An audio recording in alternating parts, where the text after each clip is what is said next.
ओम विश्वाणदेव सवितर दुर्गान परासु यद्भद्रं तन्नयासु। ओम भद्रं कर्णेभिः शृणुयाम देवा भद्रं पश्येमाक्षभिर्यजत्राः श्रीरंगैस्तुष्टुवांसस्तनूभिः व्यसेमहि देवहितं यदायुः। ओम वेद प्रेमियों सुधी श्रोताओं संप्रथम ऋग्वेद के दशम मंडल के 36वें सूक्त के 8वें मंत्र की व्याख्या में प्रवेश करने जा रहे हैं। इस मंत्र के देवता हैं विश्व देवा और शीर्षक है यज्ञों में शोभित सोम। अब संबंधित मंत्र की सर्वप्रथम सत्सर पाठ की योजना हो।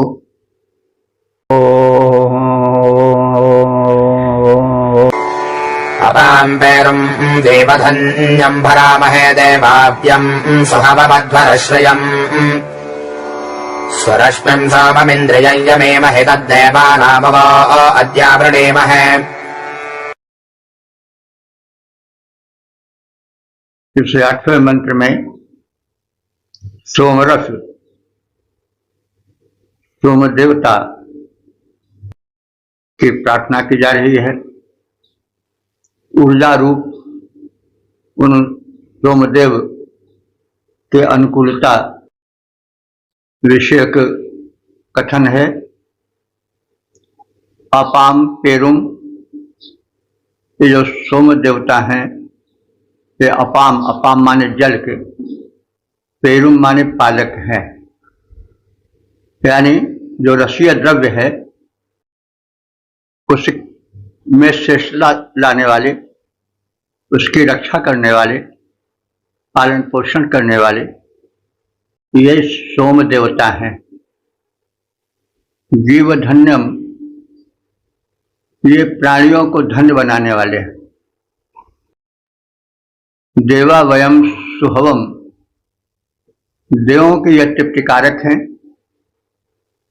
शोभन आह्वान वाले हैं, यानी प्रसन्नता पूर्वक इनका आह्वान किया जाता है, यज्ञ में इनको बुलाया जाता है, स्थापित किया जाता है। अध्वरम श्रियम, अध्वर कहते हैं हिंसा रहित यज्ञ को। यह यज्ञ की शोभा है। सुरश्मिम, इनसे उत्तम किरणें फूटती रहती हैं।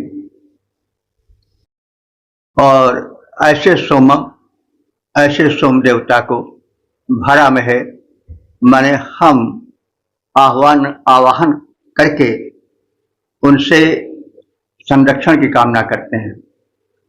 ऐसे सोमम भरा में है, माने हम सोम का आवाहन करते हैं और उनकी दिव्यता को धारण करते हैं। तो सोम के विषय में बहुत कुछ पिछले सूक्तों में कहा गया है, फिर भी संक्षिप्त जान लें। वैसे तो सोम एक लता है जो हिमालय के उच्च श्रेणियों में पाई जाती है। बूजवान पर्वत श्रेणी इसके लिए विशेष उपयोगी कही गई है। अब तो कुछ ऐसी दृष्टि में वनस्पति नहीं आती है जैसा वेदों में वर्णन किया गया है, फिर भी इसकी उपयोगिता होगी जरूर, कहीं न कहीं ये होगी, हम इसको पहचान नहीं सके हैं। अथवा यह भी हो सकता है कि इनके प्रतिद्वंदी यानी देवों के प्रतिद्वंदी जो दानव थे उन्होंने इसको नष्ट भ्रष्ट कर दिया हो, क्योंकि सोमलता से उसका रस निकाल करके कुछ इसमें आयुर्वेदीय योग किया जाता रहा हो, जिससे जो विपक्षी हैं, दानव हैं, असुर हैं, वे उस प्रक्रिया से परिचित न रहे हों, इसलिए उसको उखाड़ फेंका, क्योंकि ये बड़ा बल देता था। और जो सुर थे वे उनके प्रतिद्वंदी थे, तो सोचे होंगे कि ये सुर शक्तिशाली सोमलता से बनते हैं, तो ये एक संभावना है हो सकता है उसको नष्ट किया हूं। वैसे ये वैश्विक ऊर्जा की प्रतीक है। सोमलता वैश्विक ऊर्जा की प्रतीक है। ऊर्जा क्षरित होती रहती है आसमान से, तो उस ऊर्जा को ग्रहण करती हैं वनस्पतियां। सोमलता इसको विशेष रूप से ग्रहण करती है, इसलिए ऊर्जा का विशेष संचयन इसमें रहता है। वैसे जितनी लताएं या वनस्पतियां हैं वे सब गुण से परिपूरित हैं, और जो उनमें गुण है वो इसी अंतरिक्षीय स्राव जो वैश्विक ऊर्जा का स्रोत है उसी की देन है। जैसा हम कई बार कह आए हैं कि द्विलोक से अथवा अंतरिक्ष लोक से स्राव होता है, उसमें जो शक्तिप्रद स्राव है उसे भी वनस्पतियां ग्रहण करती हैं, और कुछ हानिकारक स्राव भी होते हैं, विषैले स्राव। उस स्राव को विषैले जीव जंतु ग्रहण करते हैं, जैसे सर्प ग्रहण कर लेते हैं, ऐसे तमाम वनस्पतियां हैं, कुचला आदि, और इसी प्रकार से विषैली वनस्पतियां भी हैं कि वे उनको सोख लेती हैं। तो जीव और वनस्पतियां मिलकर उस विषैले तत्व को सोख लेती हैं ताकि वातावरण प्रदूषित न हो। तो एक व्यवस्था है परमात्मा की, तो उस व्यवस्था को रोकने के लिए यह प्रबंधन हुआ है। तो कहने का तात्पर्य है कि सोमलता में वह स्राव जो कि अंतरिक्ष से आता है वो विशेष रूप से संचित रहता है। तो वर्णन में मानवीकरण हो ही जाता है, आज भी होता है, पहले भी था, आगे भी होगा। फूल खिले कलियां मुस्काई आदि आज के रूप में हम कहते हैं, मानवीकरण हो जाता है। ये तो पद्धति है अभिव्यक्ति की। तो सोम के श्रेष्ठ गुणों का स्मरण करता हुआ ऋषि कह रहा है कि यह अपाम पेरुम, जो जल है यानी रसैला जो प्रारूप है वनस्पतियों में, उसका पालक माने संरक्षक है। जीव धन्यम, प्राणियों को आनंद प्रदान करने वाला है, संतोष दाता है। देवा वयम सुहवम, ऐसे सोमदेव की मैं प्रार्थना करता हूं, उनका शोभन आह्वान करता हूं। अध्वरम, ये सोमदेव जो हैं, अध्वर माने हिंसा रहित यज्ञ के, शिवम माने शोभा है। जब यज्ञ होता है तो सोम रस जब आ जाता है तो यज्ञ की शोभा बढ़ जाती है। ये सूर्यरश्मि, ये उत्तम किरणों से युक्त है, इनसे एक किरण निकलती रहती है, वो किरण बड़ी शोभन होती है, उसके आश्रय में अवश्य ये युक्त रहते हैं। तो जब सोम रस बनता होगा, स्वच्छ रूप से उसको शोधित किया जाता रहा होगा, तो उससे किरणें निकलती रही होंगी, और उसको देख करके ऋषि अत्यधिक प्रसन्न होते रहे होंगे।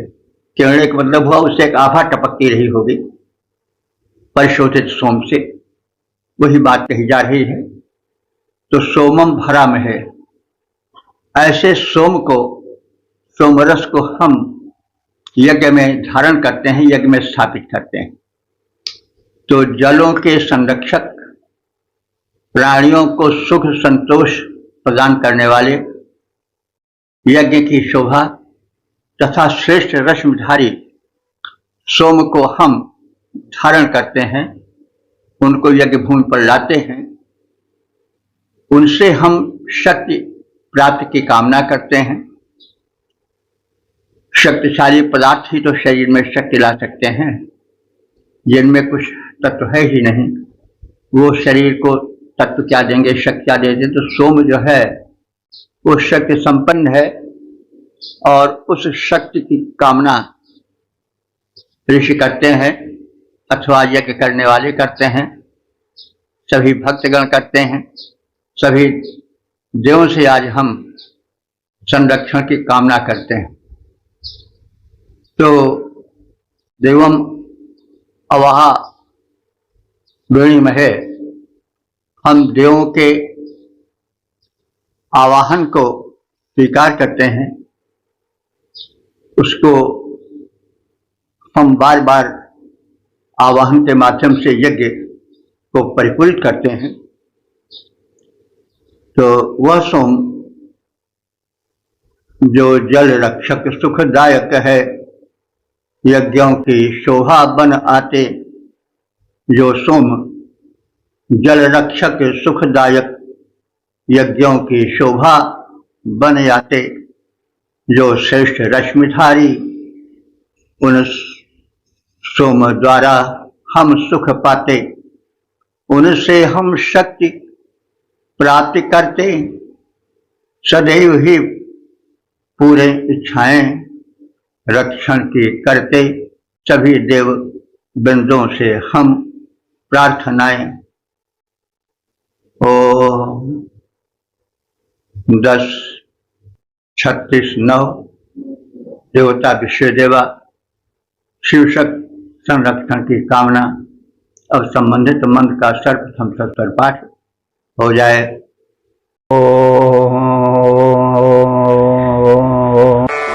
सने मदत्सु सनिता सनित्वभर भजन् जेवा देवपुत्रा अनागसः ब्रह्मद्विषा विश्वजेना भरेण तदद्देवानामव अद्यावृणीमहे।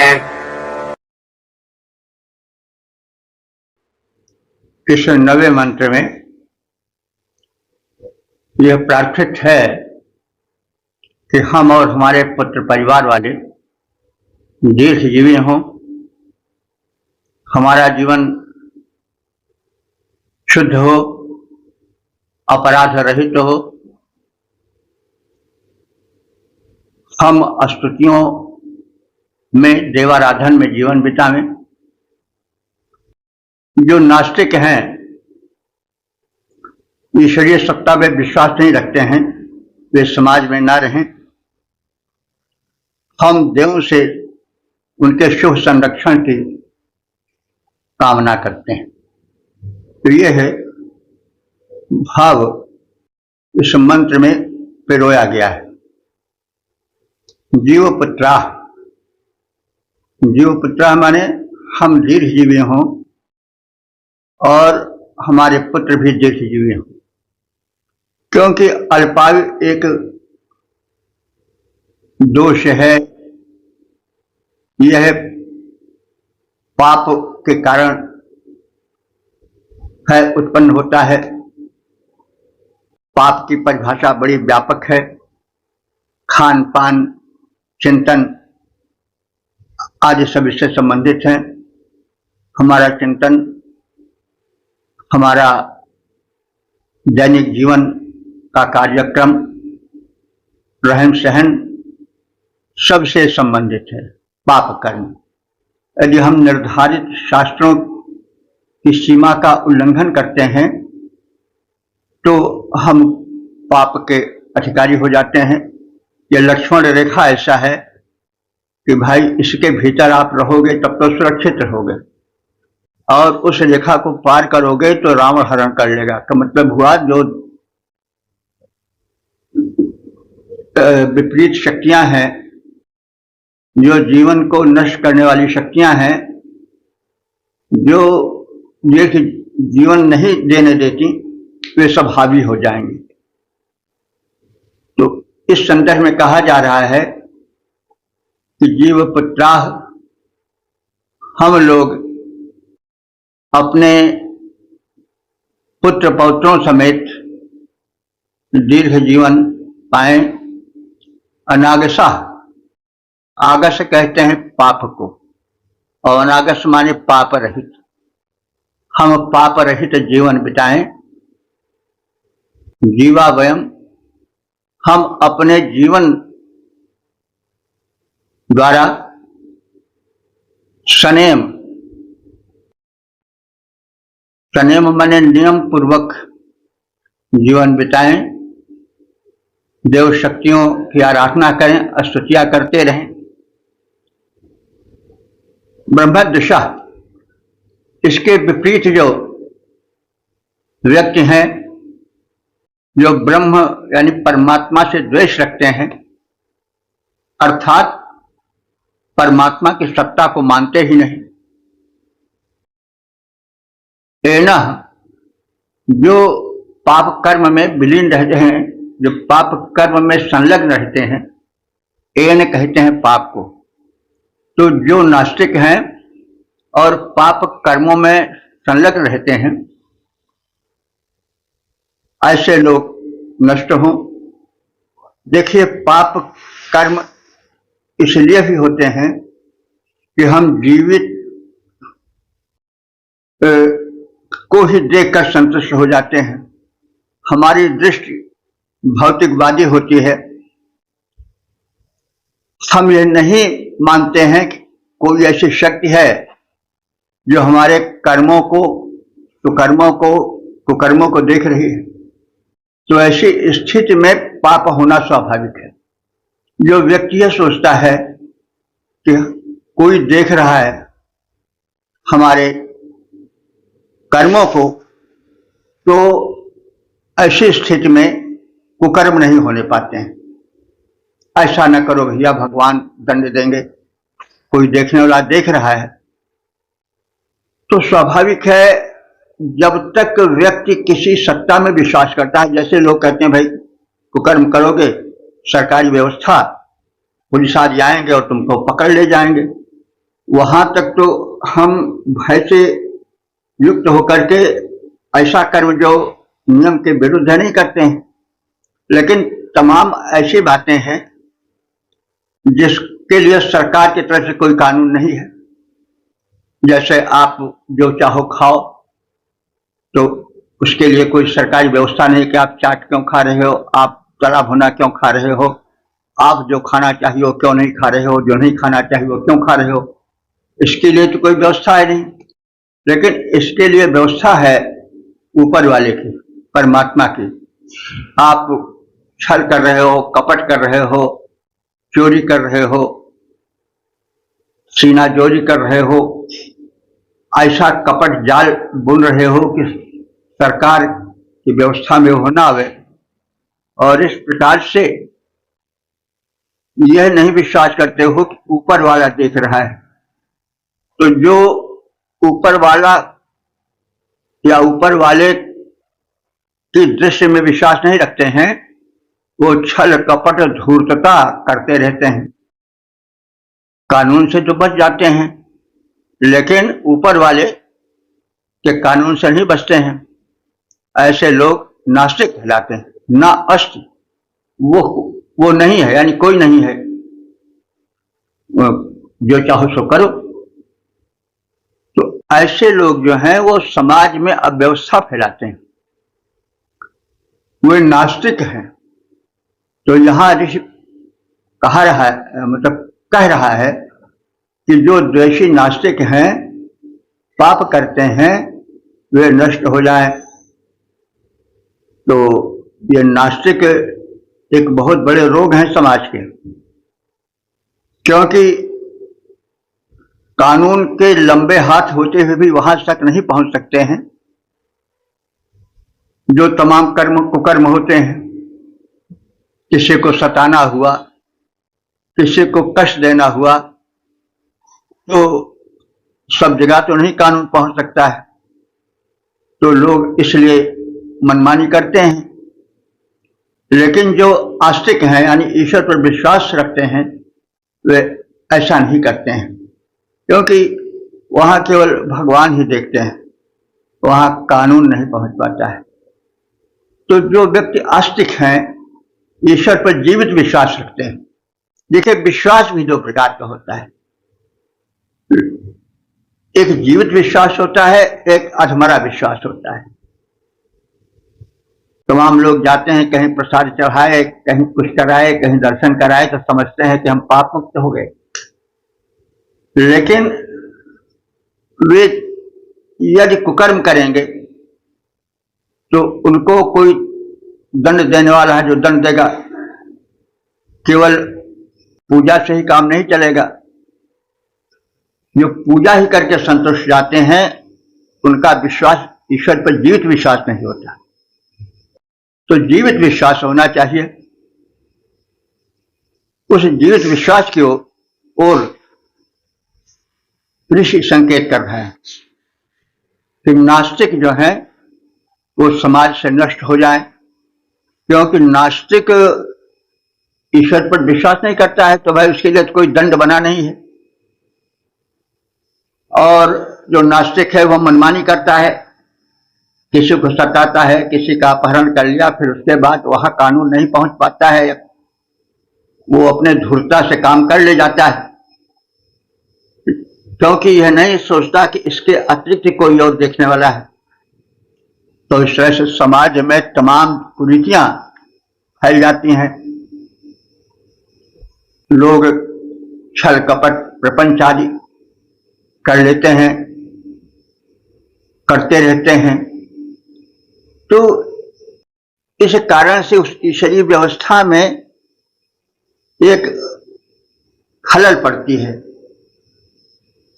तो ऐसे लोग नास्तिक हैं, ईश्वरीय सत्ता पर विश्वास नहीं करते हैं, तो वे समाज के छिपे अपराधी हैं। जहां तक है वहां तक उन तक कानून के हाथ नहीं पहुंच पाते हैं, उन पर केवल परमात्मा की दृष्टि ही पड़ती है। तो जब उस पर विश्वास नहीं करते हैं तो फिर तमाम गुप्त पाप होते रहते हैं और समाज में तरह तरह के अपराध होते रहते हैं और एक समाज में अशांति फैलती है, दुर्व्यवस्था फैलती है। इसलिए वेद के जो उपदेश हैं वो बड़ी दूर तक पहुंच जाते हैं। और यहां पर ऋषि कह रहा है कि नास्तिक समाज से नष्ट हो जाएं, क्योंकि वे गुप्त पाप करके समाज में अत्यधिक अव्यवस्था फैलाते हैं, सुख शांति का हरण करते हैं। और फिर अंत में कहता है ऋषि के देवानाम अवह अद्य वृणीमहे, हम देवों से उनके संरक्षण शक्ति को प्राप्त करें और हमारी इच्छा है कि देवों की संरक्षण शक्ति हम पर बनी रहे। तो हम और हमारे पुत्र दीर्घ जीवन प्राप्त करें, हम अपराधी न हों, हम मनसा वाचा कर्मणा किसी प्रकार के पाप को न करें, उत्कृष्ट स्तुतियां हम करें और उनके द्वारा हम परमात्मा की सेवा करें। परमात्मा की सेवा यही है कि उसके द्वारा जो शिष्य रक्षण के नियम बनाए गए हैं, सत्य हिंसा और सत्कार्य सत्कर्म शुभ कर्म, उनके माध्यम से हम परमात्मा की सेवा करें। नास्तिकों द्वारा जो पाप कर्म फैलते हैं, उन पाप कर्मों को फैलाने वाले जो नास्तिक हैं वे समाज से नष्ट हो जाएं और हम देवों से आज पूर्ण संरक्षण की कामना करते हैं। हम और हमारे पुत्र दीर्घ जीवन के हों अधिकारी, हम न करें अपराध, करें प्रभु स्तुतियां अति भारी। पापी नास्तिक शीघ्र नष्ट होते ही जाए, देवों से हम करें दिव्य संरक्षण की कामनाएं। ओम 10 36 10 देवता विश्वदेवा शीर्षक है संरक्षण हेतु प्रार्थना। अब संबंधित मंत्र का सर्वप्रथम सस्वर पाठ हो जाए।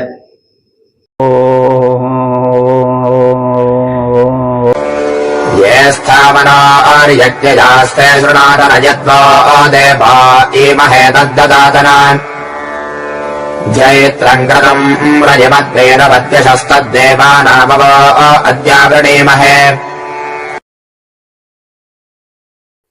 इस 10वें मंत्र में यावत दिव्य शक्तियां हैं सृष्टि में, जो कि सृष्टि में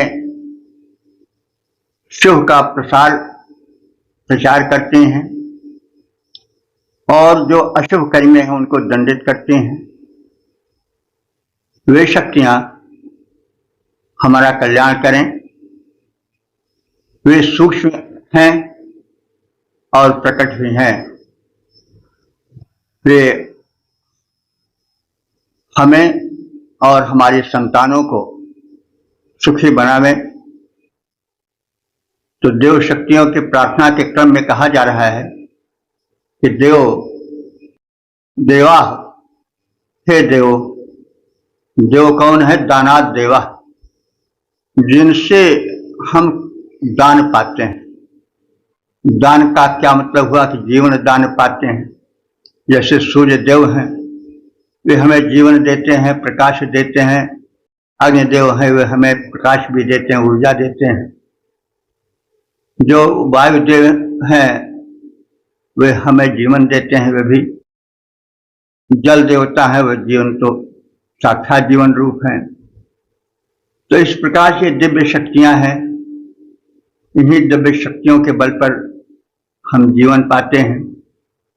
तो ये समस्त दिव्य शक्तियां हमें जीवन दें और हम मनुष्यों के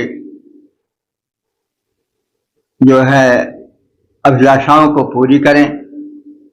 हमें स्वास्थ्य दें, बल दें, बुद्धि दें, धन दें, ऐश्वर्य दें, सुख दें। और ऐसी दिव्य शक्तियां जो हैं यज्ञ हमारे यज्ञ के भाग पाने के पूर्ण अधिकारी हैं।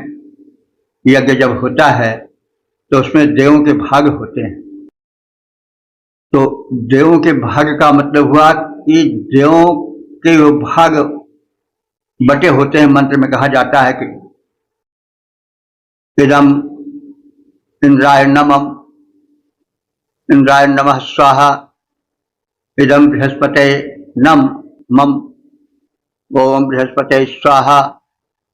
इसी तरह से जितनी दिव्य शक्तियां हैं, जल, पवन, वायु आदि, वे सब यज्ञ भाग पाते हैं और हम उन्हें देते हुए कहते हैं कि न मम, यह मेरा नहीं, यह सब तुम्हारा ही है और तेरा तो इसको सौंपता क्या लगे है मेरा।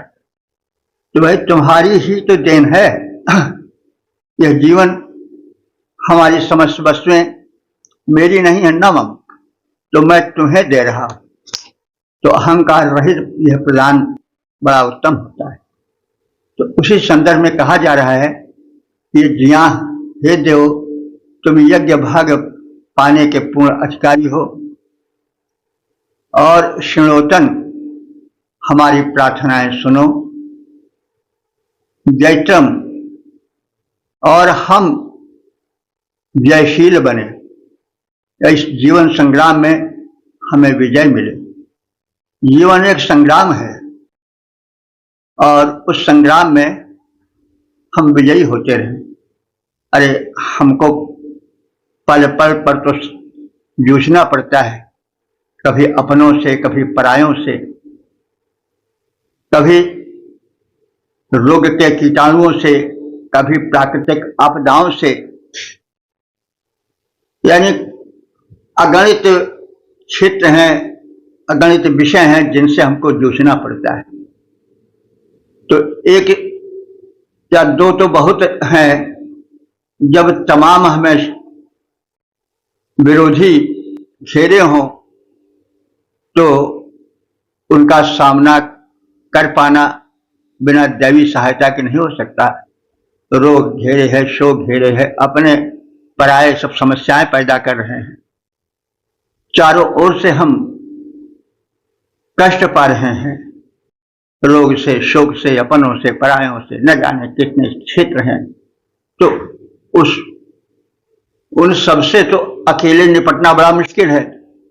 तो वे देवी शक्तियां जो सर्वशक्तिमान है, सर्वद्रष्टा है, उनका आवाहन किया जाता है कि हे देव, हमारी सुरक्षा करो। इमहे हम तुम्हारी सुरक्षा की सबलता की याचना करते हैं। रई मत, रई कहते हैं धन को, तुम हमें धनवान बनाओ। रई मत माने धनवान, तुम हमें धनवान बनाओ। धनवान का मतलब केवल द्रव्य ही नहीं हुआ, धैर्य भी धन है। यदि धैर्य हट गया तो फिर हम डगमगा कर किसी गड्ढे में गिर पड़ेंगे। तो धैर्य बड़ा आवश्यक है। धैर्य धना ही साधवा। जो सज्जन होते हैं उनके पास सबसे बड़ा धन क्या होता है? धैर्य का। क्योंकि आदमी अगर अधीर हो गया तो पराजित हो गया, फिर पराजित की दुर्दशा निश्चित है। हारा व्यक्ति को कौन सहारा देगा? विजयी चिप प्रशंसित होता है, वही जी पाता है। तो हे भगवान, तुम हमें रईमत धनवान बनाओ, तरह तरह के धनों से, धैर्य धन से, बुद्धि धन से, विवेक धन से, विद्या धन से, स्वास्थ्य धन से हमें संपन्न करो। देवानाम अवह अद्य वृणीमहे। हम देवों की संरक्षण शक्ति की कामना करते हैं। यह जो वाक्य है ये लगभग सभी मंत्रों में दोहराया गया है। देवानाम अवह अद्य वृणीमहे। देवानाम माने देवों के, देव शक्तियों के, अवह माने संरक्षण को, अद्य माने आज, वृणीमहे माने हम पाने की कामना करें। तो हे देव, तुम मानव द्वारा संपादित यज्ञ भाग पाने के अधिकारी हो, क्योंकि तुम मनुष्यों को, हम सबको सब कुछ देते रहते हो। तो फिर हम कम से कम तुम्हारे आगे नतमस्तक होकर के तुम्हें यज्ञ भाग दें। इसीलिए तो हमेशा तदीयम वस्त गोविंद तुभ्यमेव समर्पये। हम जब भोजन करने लगते हैं तो यह मंत्र पढ़ते हैं कि तदीयम वस्त गोविंद, हे गोविंद, यह वस्तु तुम्हारी है, यह भोजन तुम्हारा है, सारा चीज, सारी वस्तुएं तुम्हारी हैं। तो तदीयम वस्तु गोविंद तुभ्यमेव समर्पये, मैं तुम्हें समर्पित करता हूं। प्रसादम कुरु केशव, हे केशव, आप प्रसाद बना दो हमारे भोजन को, हमारे सारे सुख को। प्रसाद क्या होता है? जो देवों के द्वारा स्वीकृत किया जाता है तो ही प्रसाद बन जाता है। तो यह जो अहम का विलयन होता है, जो अपने पन का एक घमंड होता है, वो जब तक चूर नहीं होता तब तक मनुष्य मजबूर बना रहता है। इसलिए आवश्यक है कि हम दैवी शक्तियों पर विश्वास करें, देवों पर विश्वास करें और अपने अहम को छोड़ दें और कहें कि यह मेरा नहीं है, यह तेरा है, मेरा मुझ में कछु नहीं, जो कछु है सो तेरा, और तेरा तुझको सौंपता क्या लागे है मेरा। सब तुम्हारा है, तुम्हारा दे रहे हैं, इसमें मेरा क्या है। तो यह शुद्ध समर्पण है। जब तक यह समर्पण नहीं होता तब तक अहंकार नहीं जाता है। जब तक अहंकार नहीं जाता है तब तक सुख शांति नहीं मिल सकती है। अहम में, अहंकार में दर्द हो रहा है, यह ऐसा वैसा तैसा जैसा होता है, तो अहंकार ही तो है। यह मेरा, यह तेरा, तू कैसे, मैं कैसे, कि तू मैं जो है क्या है? अहंकार है। और जब तक यह बना रहता है तब तक व्यक्ति सुख की नींद नहीं सो सकता है। तो यह अहम छोड़ना आवश्यक है, यही मंत्र कह रहा है। तो हे देव, हम जो कुछ पाए हैं उसको समर्पण रूप में पाने के तुम सच्चे अधिकारी हो। हमारी स्तुतियां सुनो, हमारे इच्छित मनोरथ को पूरे करो, जिससे हम बलि हों, ऐसा ज्ञान हमको दो। तो जब तक मनुष्य ज्ञान नहीं पाता तब तक वह बलि हो ही नहीं सकता। ज्ञान क्या है? ज्ञान यह है कि जो कुछ है सब किसी शक्ति का है, हम तो उस शक्ति को पा करके उसके ऋणी हैं, और यह जो सब कुछ है वो किसी के द्वारा दिया हुआ है, उसी बल से हम बलि बने हैं, चाहे धन बल चाहे बुद्धि बल। तो हम अहंकार में क्यों जूझें कि तो मेरा है। स्टेट यानी बैंक है, बैंक में लाखों है रुपए रहते हैं, लेकिन अहंकार नहीं रहता कि भाई ये तो मेरा है नहीं। और जिस दिन अहंकार हो जाएगा, वो रुपए बांटने वाला अधिकारी अपना मान लेगा, जिस दिन उसके हाथों में हथकड़ी पड़ने में देर नहीं हो तो जेल के मेल में हो जाएगा। तो यह अहंकार व्यक्ति को भटका देता है और उसका आत्मबल छीन लेता है। तो वही बात कही जा रही है, जिससे हम बलि हों, वह आत्मबल दो। हम समर्पित भाव से रहें, मेरा कुछ नहीं है सब तुम्हारा है, उसको प्रसाद रूप में हमें उपभोग की आज्ञा दो। यही ज्ञान है। और जो इस ज्ञान से वंचित रहता है वो अज्ञान के अंधकार में भटकता रहता है, और अंधकार में भटकने वाला कहाँ गिर जाए कोई ठिकाना नहीं। तो हम धन, पुत्र और सुजस से युक्त हों। हमें सुजस दो, रूपम दे, जयम दे, यशो दे, दिशो जय। हमें रूप दो, यश दो और विजय दो। देवों से हम आज असाधारण रक्षा की याचना करते हैं। वही है, जैसे यह वाक्य कई बार दोहराया जा रहा है कि देवानाम अवह अद्य वृणीमहे। देवों के अवह माने रक्षण से हम रक्षित हों, और उसी की हम याचना कर रहे हैं। वृणीमहे माने कामना करना या याचना करना। तो हे देवों, तुम मानव द्वारा संपादित यज्ञ भाग पाने के सच्चे अधिकारी हो। हमारी स्तुतियां सुनो, हमारे इच्छित मनोरथ पूरे करो, जिससे हम बलशाली बने, ऐसा ज्ञान दो। धन, पुत्र और सुयश हमें प्रदान करो। देवों से, दिव्य शक्तियों से हम आज असाधारण रक्षा की याचना करते हैं, कामना करते हैं। हे देवों, तुम यज्ञ, हे देवों, तुम यज्ञ भाग पाने के हो अधिकारी। करो मनोरथ पूरे, सादर विनती सुनो हमारी। बलि बने वह ज्ञान हमें दो, आत्मज्ञान दो, ताकि हम बलि बने। बलि बने वह ज्ञान हमें दो, धन सुत सुयश कमाए, उसके द्वारा हम धन सुत सुयश कमाए। देवों से हम सब रक्षण की करते हैं कामनाएं।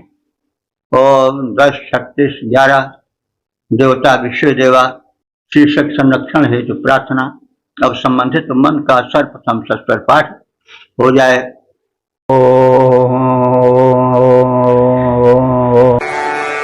महदत्य महदामावृणे महेम देवानां बृहदाम नरवणाम् यथा वसवेदजा दन्नजा महैतद्देवानामव अद्यावृणेमहे। इस 11वें मंत्र में दिव्य शक्तियों से संरक्षण, यश, वैभव, संतान आज प्राप्त की प्रार्थना है।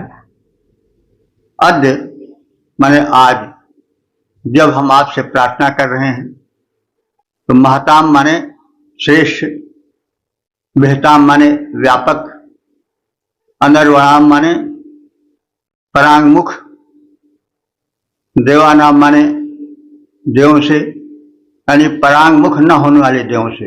अनर्वणाम देवानाम, परामुख न होने वाले देवों से, यानी जो न सुनते हो प्रार्थना, ऐसे देवों से नहीं, बल्कि जो प्रार्थनाएं सुनते हैं, ध्यान देते हैं, सदैव कृपा दृष्टि रखना चाहते हैं, ऐसे देवों से। अनर्वाणाम देवानाम, जो परांगमुख नहीं होते हैं, पीठ नहीं फेर लेते हैं, मुंह नहीं फेर लेते हैं, जो रक्षोद्यत रहते हैं, ऐसे देवों से हम प्रार्थना करते हैं। किस लिए? वसु। वसु माने धन। धन आवश्यक है, क्योंकि धन अगर न रहे तो व्यक्ति धन्य नहीं होगा। तो धन होना जीवन में आवश्यक है। और यहां तक कहा गया है कि वरम वनम सिंह मृगाति सेवितम, न बंधु मध्य धनहीन जीवनम। वन में रहना पड़े, ऐसे वन में जहां सिंह व्याघ्र भरे पड़े हैं, वो भला है, लेकिन भाई बिरादरी, परिवार और गांव और वातावरण में, पड़ोस में हमको धनहीन जीवन न बिताना पड़े। तो धन वो है जो धन्य कर देता है। धन की कई खूबियां होती हैं, विद्या धन, बुद्धि धन, बल धन, पद धन। तो केवल द्रव्य ही नहीं बल्कि सभी धनों से हम युक्त रहें, तो धन ही धन्य बनाता है। जुड़ जाते नए रिश्ते, अगर जर पास होता है, छूट जाता गरीबी में जो रिश्ता खास होता है। नए रिश्ते जुड़ जाते हैं, अरे हमारे ये लगते हैं, ये लगते हैं, ये लगते हैं, बड़े नजदीक लोग हो जाते हैं। अगर जर पास होता है, अगर धन पास में होता है, तो जुड़ जाते नए रिश्ते। अगर जर पास होता है और टूट जाता गरीबी में जो रिश्ता खास होता है। तो धन की अपनी उपयोगिता है। वेद में धन पाने हेतु जगह जगह पर प्रार्थनाएं हैं। ऐसा भी मिलता है जबकि चहन संपत्ति सुजस कछ रिधि सिद्धि विपुल बड़ाई, ऐसा कहा गया। और उनको धन चाहिए बाउल बाभन को धन केवल भिक्षा, ऐसा भी है। इससे कुछ लोग असंतुष्ट हो जाते हैं। एक सज्जन है और भागवताज बांचते हैं, वो कहते हैं कि दिमाग खराब था उन कवि महोदय का जिन्होंने यह लिखा। तो ऐसे अनेक हैं कि चहन सुजस समझ सुमत संपत्ति कछु, तो हमें कुछ नहीं चाहिए, ऐसा भी युग था। तो ऐसा क्यों? जिन दिनों में ये पंक्तियां लिखी गई, वो दिन कुछ वैदिक युग से विपरीत दिन था। मतलब विरोधियों का, आसुरी शक्तियों से युक्त शासकों का साम्राज्य था, मुगल आदिकों का। वे लोग धन देकर के और धर्म परिवर्तन करा रहे, हिंदुत्व को नष्ट करा रहे थे। हिंदुत्व के नष्ट होने का मतलब हुआ कि वेद पुराण उपनिषद सब नष्ट हो जाए। तो धन देकर के, लालच देकर के लोग धर्म परिवर्तन करा रहे थे। वैदिक संस्कृत पर, सनातन धर्म पर संकट मंडरा रहा था।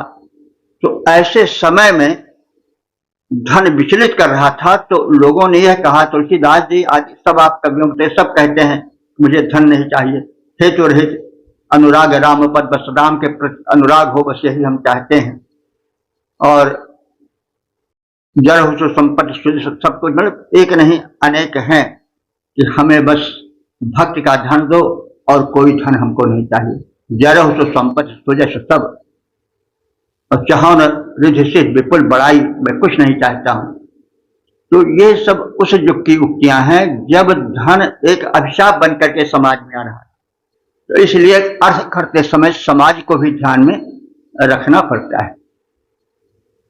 तो वैदिक युग में और मध्य युग में, जबकि मुगलों का शासन था और धन की लालच देकर के हिंदुत्व नष्ट किया जा रहा था, वेद पुराण नष्ट हो रहे थे, उस समय ये पंक्तियां लिखी गई कि धन को कुछ न चाहो, बल्कि हमारे यहां वे लोग ज्यादा सम्मान पाए जो धन को ठुकराए, वे ब्राह्मण। और जिन्होंने धन की लालच किया, वे निंदित हुए। आप सब जान लें कि उपाध्याय उच्च कोटि के प्रोफेसर थे और चतुर्वेदी उनके शिष्य थे। वे चारों वेद के ज्ञाता थे। वे उपाध्याय माने उच्च कोटि के प्रोफेसर थे, शिक्षक थे, विद्वान थे।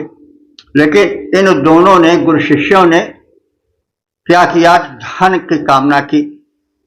हम पढ़ा रहे हैं, कुछ हमें दो। तो वही समाज ने कहा कि तुम लोग बड़े नीच हो, धन की कामना कर रहे हो, तुम तो बेच लोगे देश, तुम तो छोड़ दोगे धर्म। इसलिए उनको नीच कहा गया। उपाध्याय ब्राह्मणों के कुछ दिन तक शादी ब्याह नहीं होते थे। चौबे भी नीचे ब्राह्मणों में माने जाते हैं। अब परिस्थिति बदल गई, अब तो जिसके धन हो वही सब कुछ है। तो परिस्थितियां होती हैं।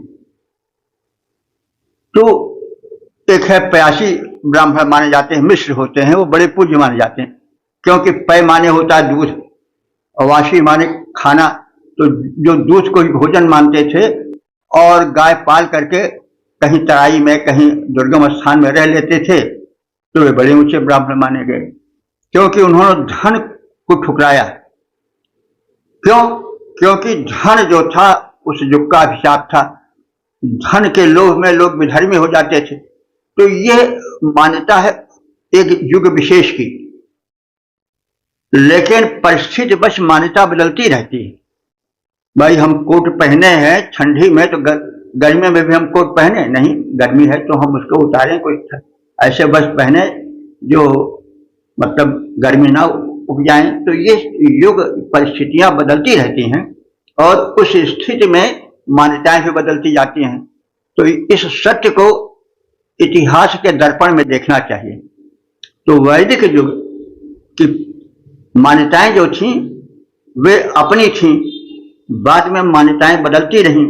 उसी हिसाब से धर्म भी बदलता रहा, क्योंकि धर्म का अर्थ होता है जो धारण कराए, हमें अपने पथ से च्युत न कराए, भ्रष्ट न कराए। तो हमें अर्थ को, हमें किसी ग्रंथ के पढ़ते समय युग को भी ध्यान में रखना चाहिए। तो वेद में धन की बड़ी महिमा है और देवों से धन प्राप्ति की कामनाएं बार बार की जा रही हैं। संतान की भी कामना की जा रही है। संतान की कामना तो आज भी थी, लेकिन वो जो अधिक संतान मांगता था, क्योंकि उसमें युद्ध करना पड़ता था।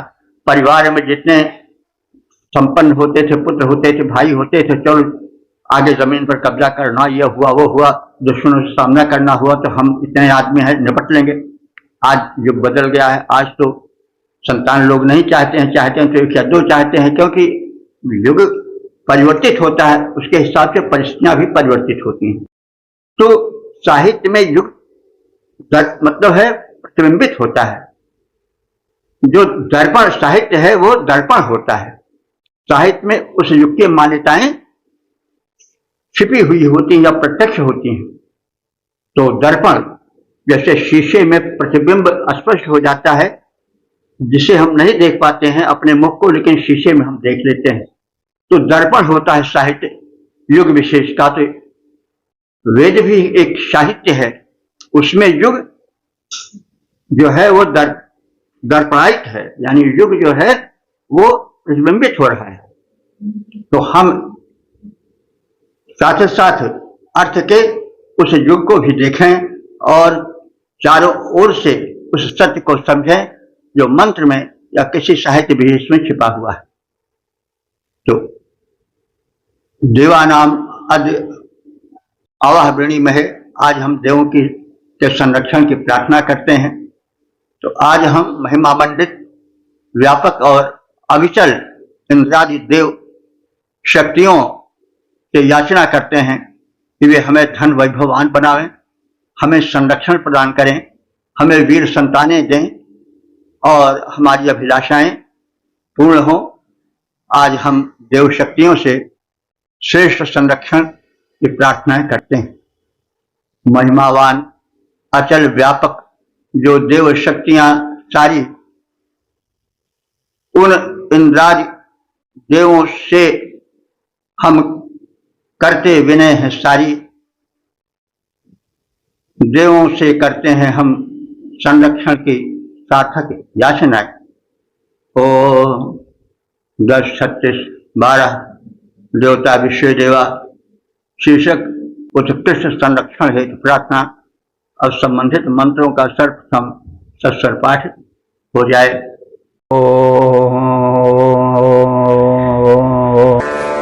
महो अग्ने समिधानस्य शर्मण्यनागामित्रे वरुणे स्वस्तये श्रेष्ठे श्याम सवितुः सवेम नितद्देवानामवो अद्यावृणीमहे।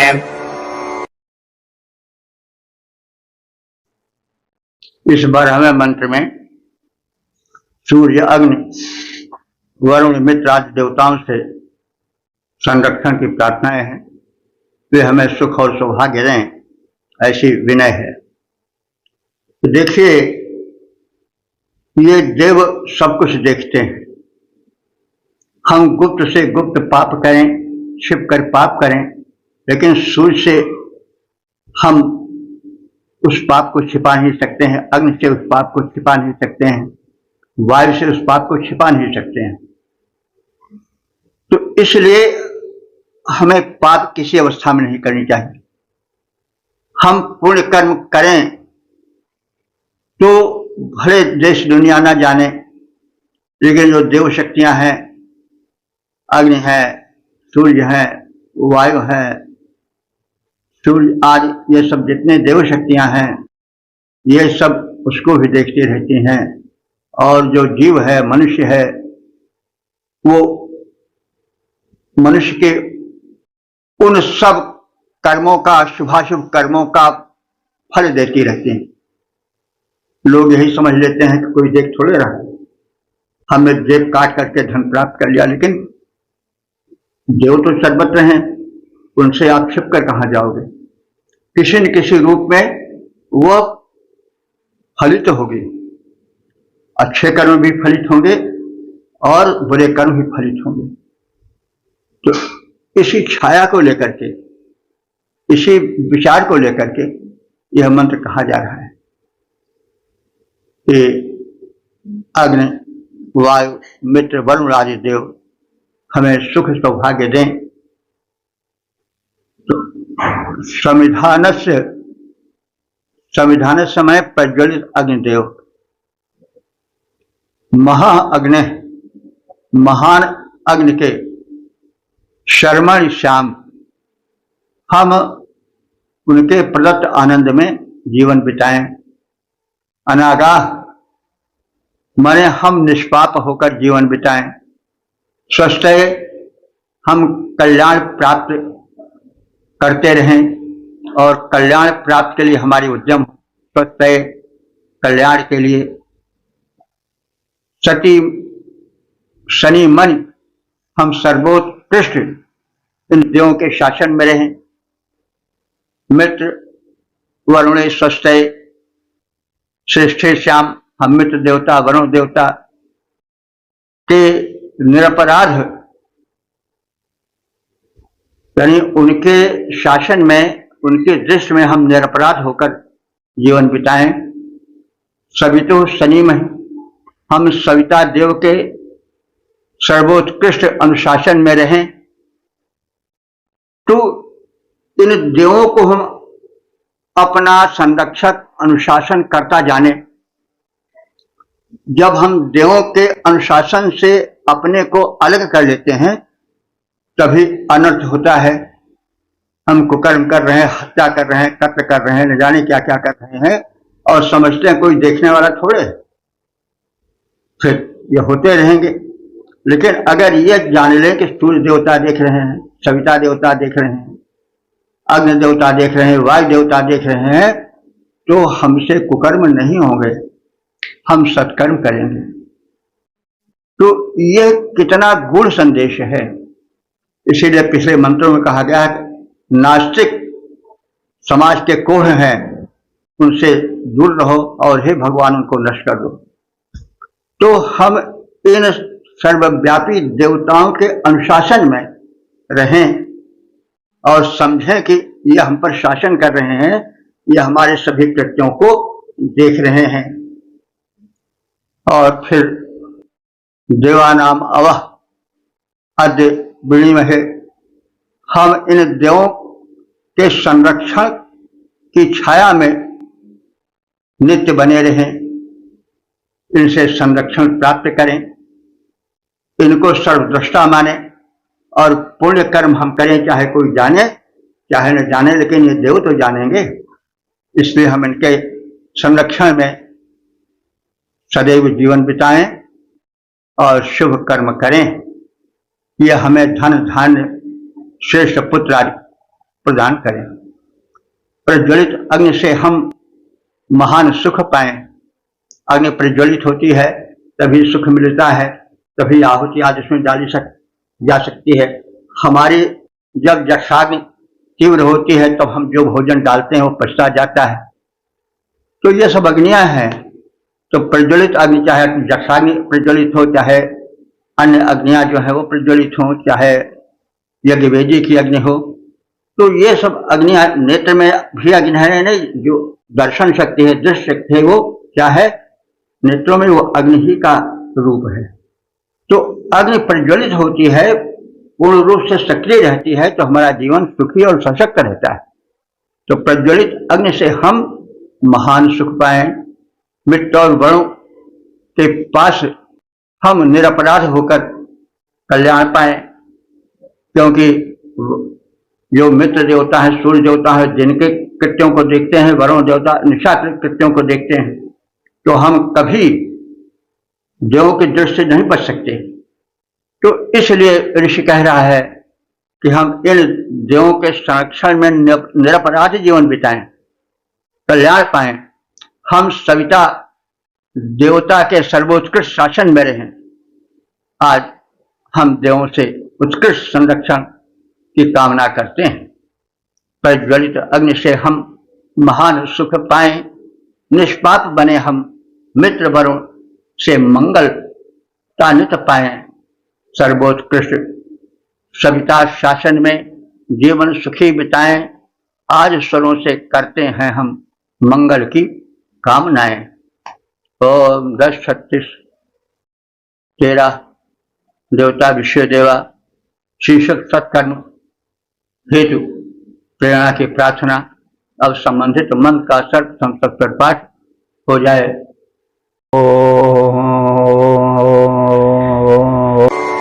ये सवितुः सत्यसवस्य विश्वे मित्रस्य ऊरते वरुणस्य देवाः ते सौभगम् वेन भद्वा मदप्नादधातनद्रविणम् चित्रमस्मे।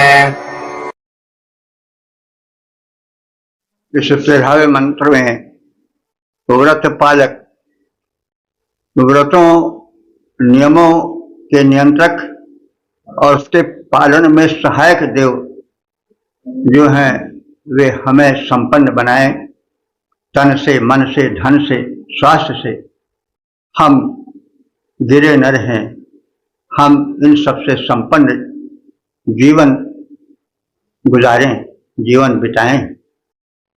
तो विश्व देवा, हे संपूर्ण देवमंडल,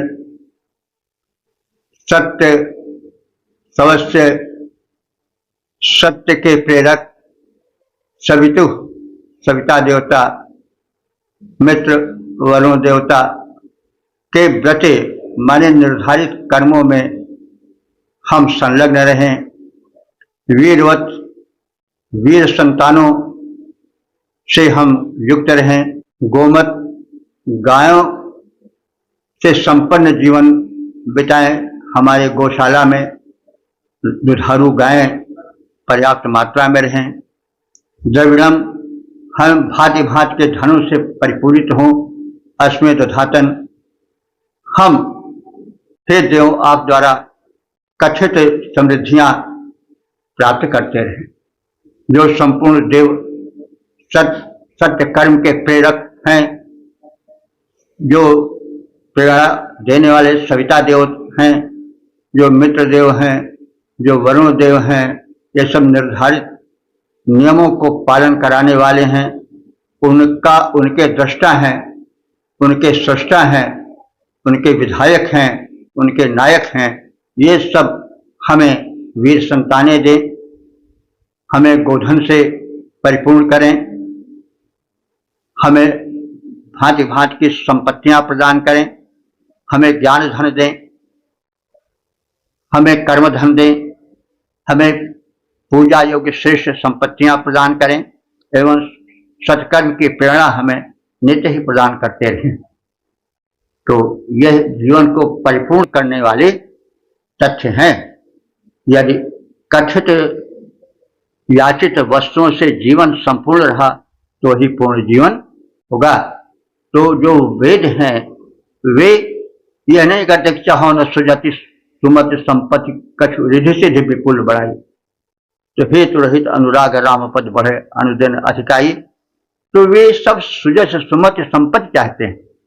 जैसे हम पहले कह चुके हैं कि वो तुलसी का युग दूसरा युग था, उसमें ये पद मान प्रतिष्ठा गिरा देने वाले थे, विधर्मी बना देने वाले थे। इसलिए उन्होंने प्रेरक प्रभु राम से यह प्रार्थना किया कि आप हमारे बने रहो, हम आपके बने रहें, हम विचलित न हो। इसीलिए देखिए उस युग में राम से, कृष्ण से, शिव से, देवी देवताओं से संबंधित नाम रखे गए। पहले तो नाम कर्म के हिसाब से होते थे, लेकिन युग बदला तो नाम भी बदल गए। सब राम से, कृष्ण से और संबंधित देवी देवताओं से स्त्री पुरुषों के नाम रखे जाने लगे, क्योंकि देवमय हो जाए। हम अपने को विधर्मियों के नामों से प्रभावित होकर के कहीं उनके वो न चले जाएं, क्योंकि नाम का बड़ा प्रभाव होता है। अभी जितने मुसलमान हैं उनका सब नाम हिंदू वाला रख दिया जाए तो उनकी जो कट्टरता है वो दूर हो जाएगी। इसी तरह से अगर हिंदू में मुसलमान नाम आ जाए तो फिर विचार बदल जाएगा। इसलिए नाम का बड़ा प्रभाव होता है। तो अर्थ करते समय जैसा हम निवेदन करते आए हैं कि युग को भी देखना आवश्यक होता है, क्योंकि साहित्य युग का दर्पण होता है। हम किसी साहित्य को अच्छी तरह से तभी समझ सकते हैं, उस विचारणा के साथ तभी न्याय कर सकते हैं जब हम युग से पूर्ण परिचित हो। तो जो संपूर्ण देव सत्य कर्म के प्रेरक हैं, जो सविता देवता हैं, सविता का अर्थ होता है जो प्रेरक हो, देव से जो प्रेरक हो वही सविता है।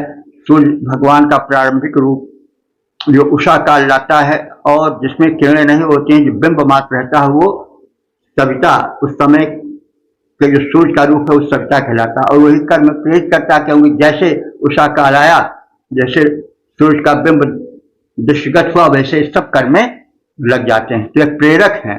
तो प्रेरक सविता देवता मित्र और वरुण के निर्धारित नियमों में हम लगे रहें, संलग्न रहें, उनको मानते चलें।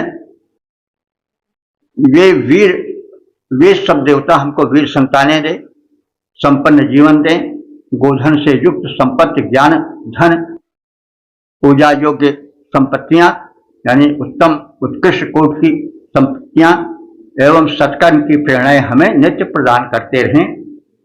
मित्र वरुण सविता ने जो निर्धारित व्रत कर डाले हैं, जो देवबिंद उन नियत कर्म के पालन करने वाले हैं, वे वीर पुत्र गोधन विवेक धन से हमको धनवान करें, संपत्ति सकल दें, हमें सुकर्मों की प्रेरणा प्रदान करें। ओम 10, 36, 14 देवता विषय देवा शीर्षक दीर्घायु हेतु प्रार्थना। अब संबंधित मंत्र का सर्वप्रथम सस्वर पाठ हो जाए।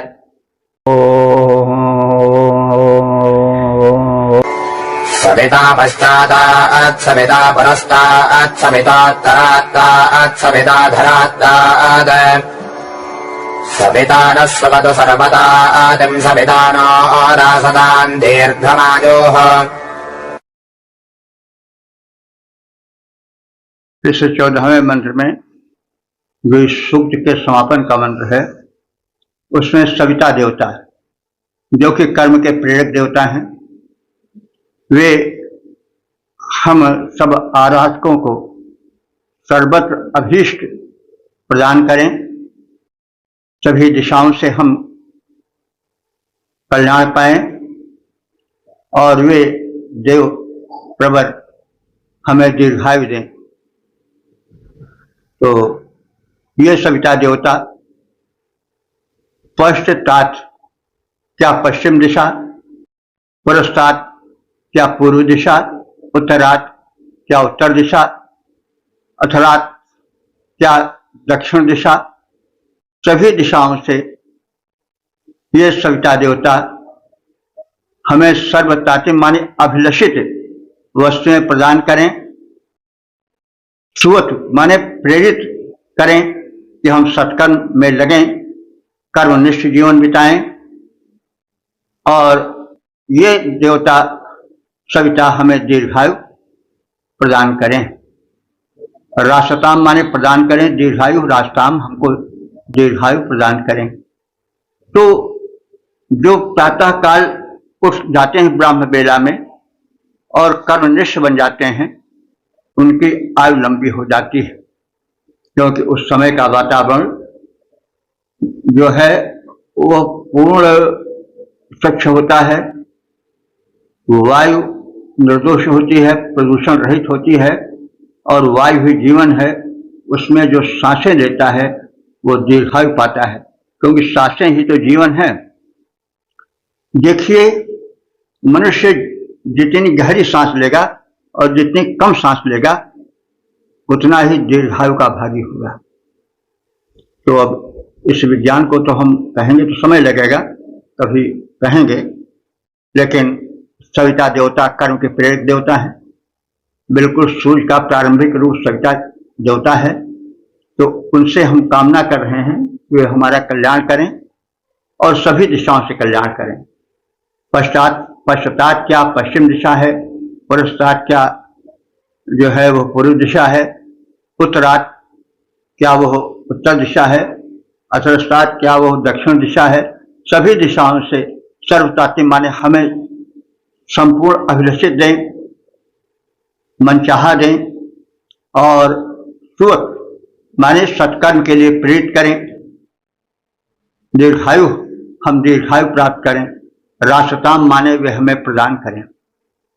तो क्या पश्चिम, क्या पूर्व, क्या उत्तर, क्या दक्षिण, सभी दिशाओं से सविता देवता हमें हमारा अभीष्ट प्रदान करें, दें और दिलाएं, और हम दीर्घायु के भागी बने, वे हमें दीर्घायु प्रदान करें। क्योंकि आयु लंबी होनी चाहिए। अगर छोटी आयु हुई तो हम जीवन का लाभ पूरा नहीं पा सकते। देखिए, वृद्धावस्था बड़ी अच्छी अवस्था होती है, लेकिन उसकी तैयारी करनी चाहिए युवावस्था से। वृद्धावस्था सबसे सुंदर अवस्था, वृद्ध का ही बढ़ा होता है, लेकिन कब वो अच्छी हो पाती? जब हम बचपन यौवन से ही उसकी तैयारी करें, हम संयमित जीवन बितावें, हम यह सोचें कि कभी वो भी अवस्था आएगी जिसमें कि हम मृत्यु के निकट होंगे, जिसमें तो उस समय हम यदि संयमित रहेंगे, यदि हम अपने को लाचार नहीं बनाए रहेंगे, तो ही हम सुखी रह सकेंगे, तभी हम स्वस्थ रह सकेंगे, तभी हम निश्चिंत रह सकेंगे। वे लोग कर्म कुकर्म सुकर्म जो कुछ करते हैं उसके जरिए धन कमाते हैं और समझते हैं कि पुत्र परिवार हमारा साथी होगा, वहीं से शुरू हो जाता है अनर्थ और अज्ञानता। जब तक आप स्वस्थ नहीं रहोगे, जब तक आप संपन्न नहीं रहोगे, जब तक अपने पूर्ण आयु के लिए तैयारी नहीं किए रहोगे, तब तक बुढ़ापा सबसे अधिक दुखदायी होगा। इसके विपरीत यदि आप स्वस्थ रहे, यदि आप संपन्न रहे, यदि किसी के मुख देखने वाले न बने, तो फिर सब आपके अनुकूल रहेगा। और यदि भ्रम में जीवन बिताए, पाप में जीवन बिताए, तो फिर आपके बराबर पापी कोई नहीं है। तो सत्य का जो उल्लंघन करता है वही तो पापी है। तो हम सत्य से इतर आचरण करते हैं और उस इतर आचरण का दुष्परिणाम यह होता है कि हम दुखी जीवन बिताते हैं। बुढ़ापा इतना कष्टकर हो जाता है कि मरण तत्काल आ जाए, वही हमारी इच्छा होती है। अगर नहीं इच्छा हुई तो फिर हम नारकीय जीवन बिताते हैं। तो यही समझदारी है। और जो संयमित और समझदारी का जीवन बिताते हैं वो बुढ़ापा को सफल बनाते हैं, क्योंकि बुढ़ापा के बराबर न कोई अच्छी आयु है न कोई बुरी आयु। योगांते तंत्र सजाम, तो कहा गया है कि प्रथमे आद्यतम विद्याम, जीवन के पहले क्षण में हमने विद्या प्राप्त किया और उसके बाद फिर हमने धन प्राप्त किया। लेकिन धन ऐसा नहीं कि किसी को सता करके अंतिम ढंग से, सही ढंग से परिश्रम पूर्वक धन प्राप्त किया और उसके बाद फिर हमने उस धन से कुछ उत्तम कर्म भी किए और फिर अंत में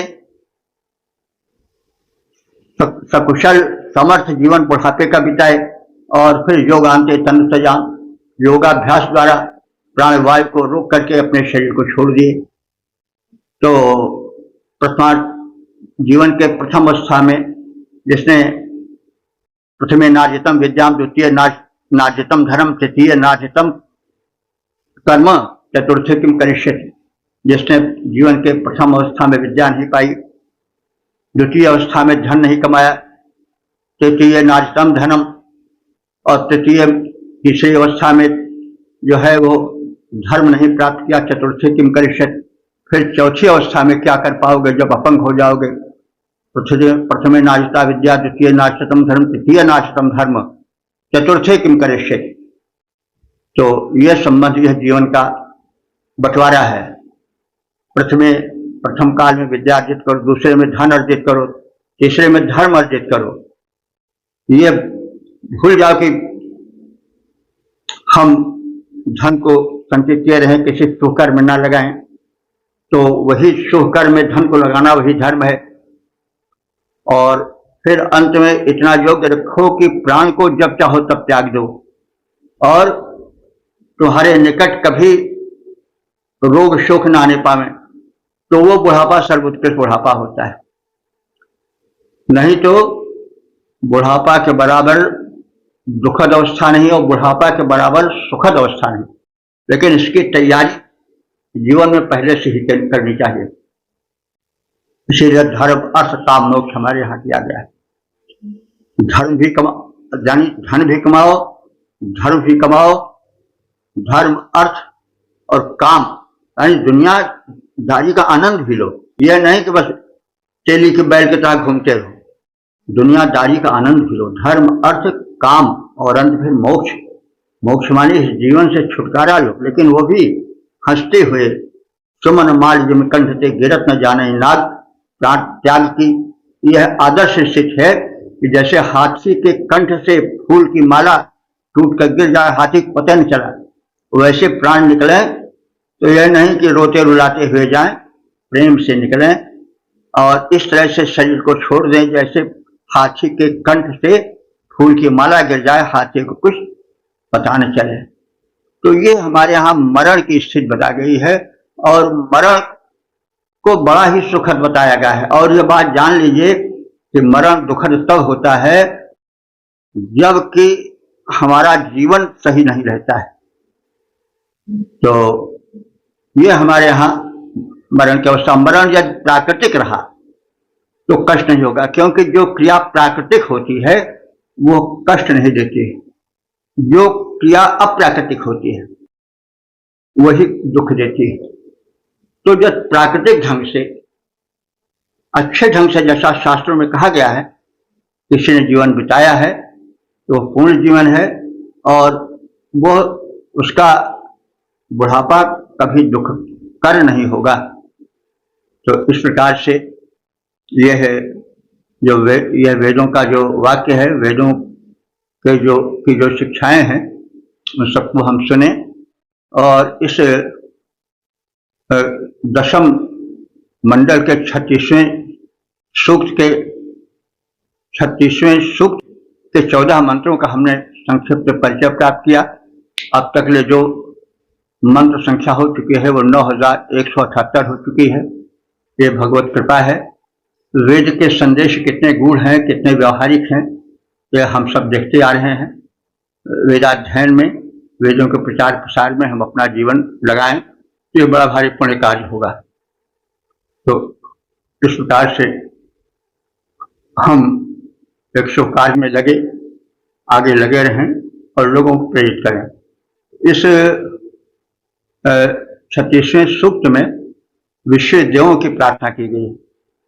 विश्व देव के अंतर है कि समस्त देव शक्तियां, यह संसार जो है वो शक्तियों से पूर्ण है और शक्तियों के स्रोत जो है वो दिव्य देवता है। और जितने देव हैं वे अगणित हैं, 33 से 33 करोड़ तक हैं, यानी असंख्य हैं। प्रत्येक वस्तु देव है और उसको ठुकराना नहीं चाहिए, उससे कुछ शिक्षा लेनी चाहिए, उससे कुछ ग्रहण करना चाहिए।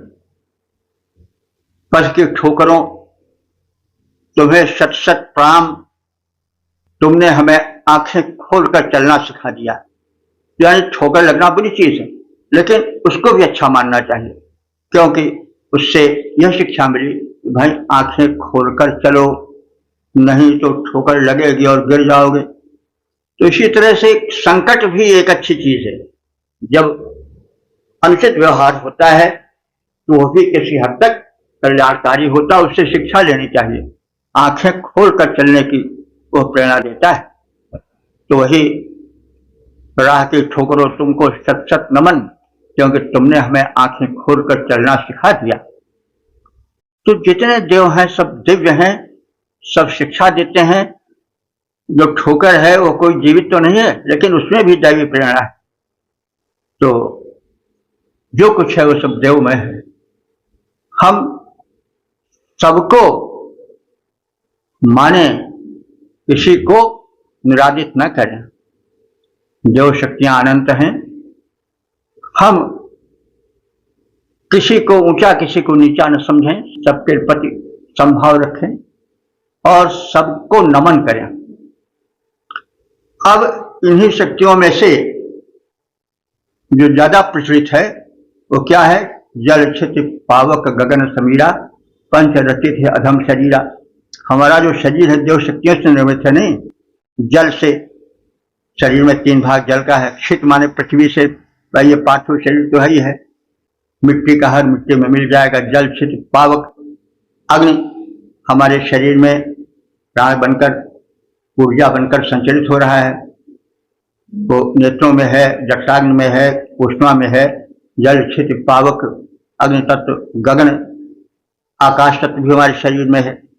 समीर माने प्राण जो है वो एक वायु ही तो है, वो वायु निकल गया, शरीर मिट्टी हो गया। अब ये सोचिएगा कि आप हो सकता है सोचें कि भाई यह गगन क्या करता है, आकाश क्या करता है। अरे भाई यह बड़ा भारी तत्व है। हमारे शरीर में जो अवकाश है वही आकाश है, नस नाड़ियां हैं नहीं। ये अगर उनका जो आकाश तत्व है निकल जाए तो फिर प्राण भी निकल जाएंगे। जैसे वे धमनियां जो कि हार्ट हो जाती हैं, उसका आकाश तत्व समाप्त हो जाए, उसमें टॉक्सिन्स जम जाए, उसमें जो है वो विजातीय द्रव्य जम जाए, तो फिर क्या होगा? रक्त संचार बाधित हो जाएगा, आकाश तत्व समाप्त हो गया, हार्ट फेल हो गया। इसी तरह से मस्तिष्क में या जो हमारे महत्वपूर्ण अंग हैं उनका आकाश तत्व अगर समाप्त हो गया, उनमें टॉक्सिन्स जम गए, तो आकाश तत्व समाप्त हो गया। हवा या रक्त संचार कैसे जाएगा? तो मृत्यु हो गई। तो इसलिए आकाश तत्व, जहां अवकाश हो वही आकाश है। और हमारी नस नाड़ियों में जो अवकाश रहता है, जब रक्त संचार की व्यवस्था रहती है तभी तक जीवन है। अगर हार्ट की धमनियों में आकाश तत्व समाप्त हो गया, वो टॉक्सिन से भर गया, रक्त संचार समाप्त हो गया, तो मरण।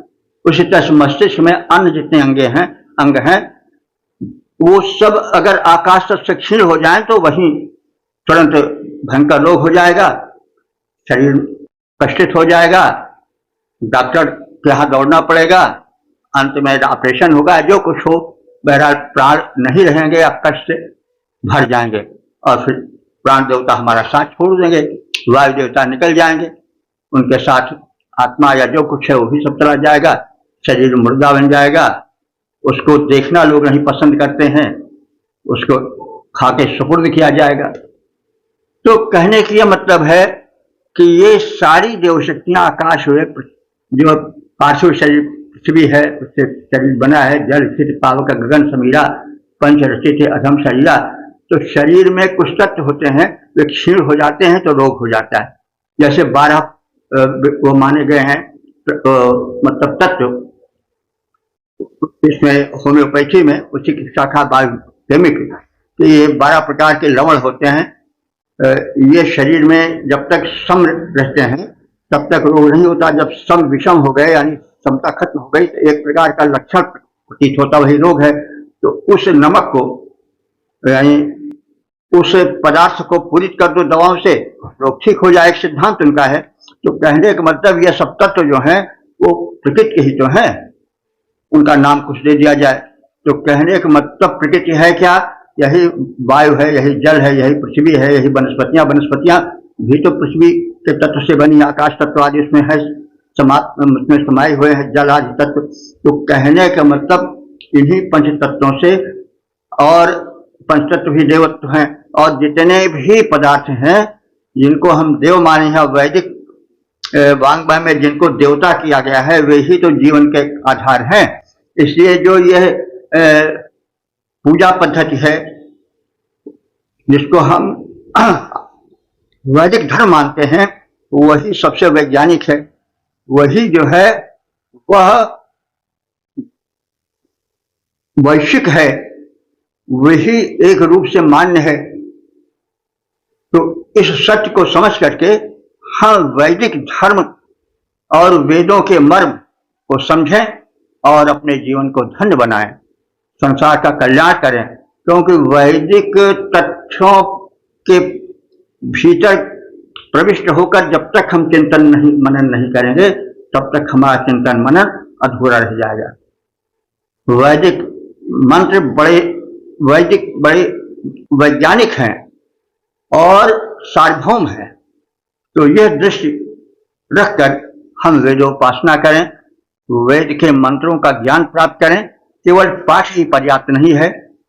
मेरे के साथ सुआ हरि बोले हरि प्रताप न जाने, मनुष्य उसको राम राम सिखाता है लेकिन तोता राम नाम तो कह लेता है, लेकिन उस राम नाम का मर्म क्या है वो तो नहीं जानेगा ना, क्योंकि उसको अर्थबोध नहीं है।